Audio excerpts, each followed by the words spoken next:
الحمدللہ رب العالمین والصلاة والسلام علی سید الانبیاء والمرسلین وعلی آلہ واصحابہ اجمعین اما بعد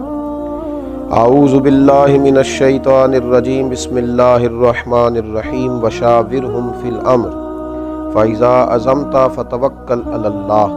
ان اللہ یحب المتوکلین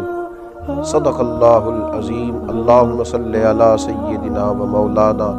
محمد معدن الجود والکرم وآلہ وصحبہ وبارک وسلم۔ حمد و صلوات کے بعد روحانی مسائل اور روحانی بیماریوں میں سے ایک بڑی بیماری ہے اعتماد خلق، مخلوق پر بھروسہ کرنا۔ اللہ تبارک و تعالی نے رسول پاک صلی اللہ علیہ وسلم نے جو دین عطا فرمایا ہے ہمیں، اس دین میں اسباب اختیار کرنے کا حکم دیا گیا ہے، لیکن بھروسہ اسباب پر نہیں کیا جائے گا، بھروسہ مسبب الاسباب پر کیا جائے گا۔ اسباب اختیار ضرور کیے جائیں گے لیکن توکل اپنے رب کریم پر رکھا جائے گا۔ ہوتا یہ ہے کہ ہمارے ہاں بہت زیادہ اعتماد کر لیا جاتا ہے، بہت زیادہ امیدیں لوگوں سے وابستہ کر لی جاتی ہیں۔ اس کا نقصان پھر یہ ہوتا ہے کہ امیدیں چونکہ عام انسانوں سے وابستہ کی جاتی ہیں، وہ کمزور ہوتے ہیں، تو بہت ساری امیدیں ٹوٹتی ہیں۔ ان ٹوٹتی ہوئی امیدوں پر بہت سارے لوگ پریشان بھی ہوتے ہیں، شکوے بھی کرتے ہیں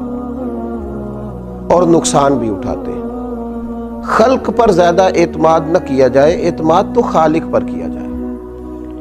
کتنے ہی لوگ ہیں جو زمانے میں مایوسی کی گفتگو اس لیے کرتے ہیں کہ انہوں نے بہت سارے لیڈروں کے وعدوں پر یقین کر لیا تھا،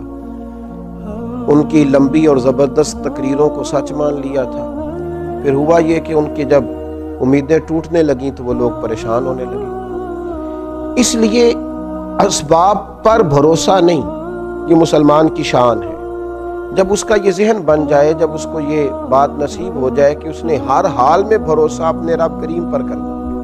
پھر وہ طاقتور ہوتا ہے، پھر وہ مضبوط ہوتا ہے، پھر زندگی کی بہت ساری چیزوں کو وہ بڑی آسانی سے نبھا جاتا ہے، بہت ساری مشکلات سے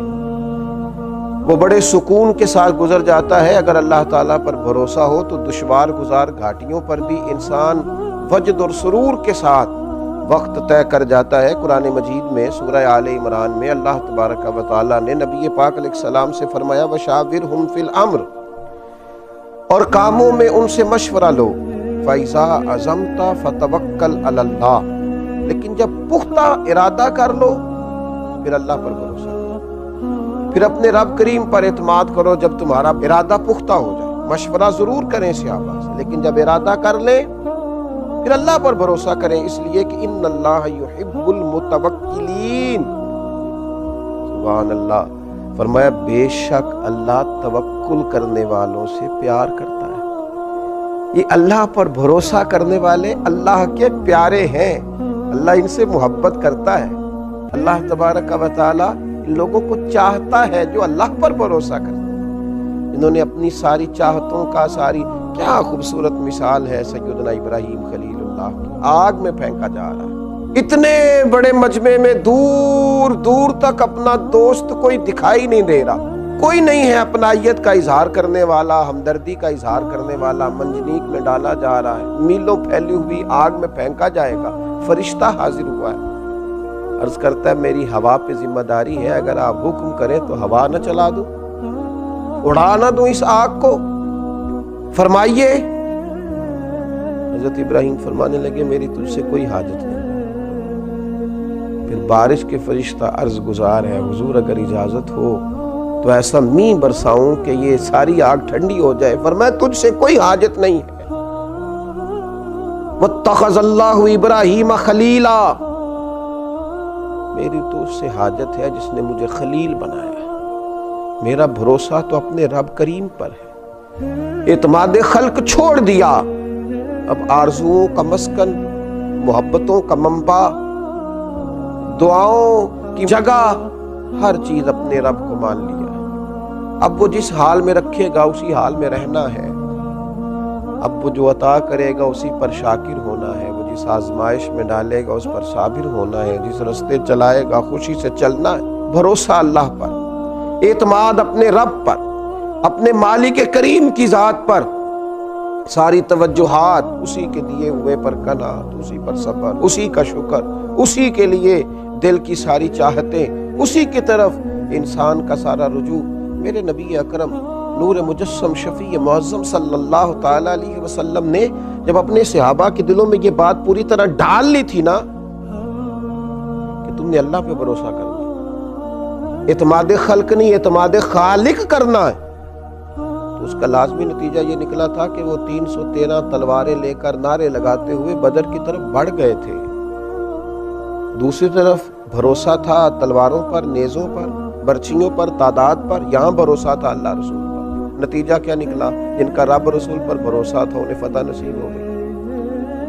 اور جو دنیا کے ظاہری اسباب پر بھروسہ کیے ہوئے تھے وہ خائب و خاسر ہو کر لوٹ گئے۔ اسباب سارے اختیار کیے جائیں گے، کوشش تمام اسباب کی جائے گی، لیکن سارے اختیار حاصل کر کے وہ جو میرے رسول پاک صلی اللہ تعالی علیہ وسلم نے صحابی سے کہا تھا نا کہ اونٹ کو پہلے باندھ لے، لیکن باندھنے کے بعد بھی بھروسہ اللہ پہ کرنا، یہ خیال رکھنا کہ اسے چور سے، ڈاکو سے، ہر چیز سے اس کی حفاظت اللہ تعالیٰ کرے، اسباب اختیار کریں، محنت کریں، جدوجہد کریں، لیکن لوگوں سے امیدیں رکھنی چھوڑ دیں۔ ہر وقت دوسروں پر یہ شکوہ کرنا کہ تو میرے حقوق ادا کر، تو میرا خیال کر، تو میری بات سن، تو میرے اوپر توجہ دے، تو میری باتوں میں دلچسپی کا اظہار لے، اسے چھوڑ دیں۔ اپنی توجہات کا مرکز رب رسول کو بنائیں، اللہ تبارک و تعالیٰ کی ذات والا صفات کے ساتھ دل لگائیں۔ میرے نبی اکرم صلی اللہ تعالیٰ علیہ وسلم نے فرمایا جو شخص اللہ پر بھروسہ کرتا ہے اور اسی کا ہو کے رہتا ہے، بھروسہ کرتا ہے اور رب ہی کا ہو کے رہتا ہے، فرمایا رب تعالیٰ اس کے ہر کام میں کفایت کرتا ہے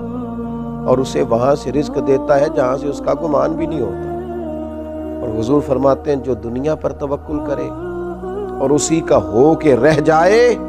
پھر اللہ بھی اسے دنیا کے حوالے کر دیتا ہے، وہ دنیا ہی کا اسے کر دیتا ہے اللہ تعالیٰ، وہ دنیا ہی کا ہو جاتا ہے۔ جب اس نے اعتماد ہی مخلوق پہ کیا ہے، جب اس نے اعتماد ہی خلق پر کیا ہے، جب اس نے سارا کچھ بنا ہی لوگوں کو لیا ہے، جب اس نے اپنے تعلقات کو ہی سب کچھ سمجھا ہے، تو پھر اللہ تعالیٰ اسے دنیا کے سپرد کر دیتا ہے، اپنی ساری دعاؤں کو، اپنی ساری التجاؤں کو، اپنی ساری محبتوں کو، اپنی ساری دلچسپیوں کو، اپنے الفتوں کے سارے رنگوں کو اللہ رسول کی طرف موڑ دیں، اسی طرف اپنا سارا رخ کر لیں۔ جب کوئی رب کریم کا ہو جاتا ہے تو اللہ تبارک و تعالیٰ کبھی اپنے بندوں کو مایوس نہیں کرتا، وہ کبھی اپنے بندوں کو تنہا نہیں چھوڑتا، وہ کبھی اپنے بندوں کو دنیا کے سپرد نہیں کرتا، وہ کبھی اپنے بندوں کو رسوا نہیں کرتا، وہ کبھی اپنے بندوں کو کسی معاملے میں تنہا نہیں کرتا۔ اللہ سے جب کوئی بندہ دل لگا لیتا ہے تو پھر قرآن مجید کے لفظوں کو نہ بھولیے گا کہ اللہ تبارک و تعالیٰ نے کس محبت سے فرمایا کہ ان اللہ یحب المتوکلین، جو اللہ پہ بھروسہ کریں اللہ تو ان سے محبت کرتا ہے، اللہ تو ان سے پیار کرتا ہے۔ اللہ تبارک و تعالیٰ ہمارے دلوں میں صرف اپنی ہی محبت پیدا فرمائے، اپنی بارگاہ کا بھروسہ نصیب کرے۔ آخر دعوانا الحمدللہ۔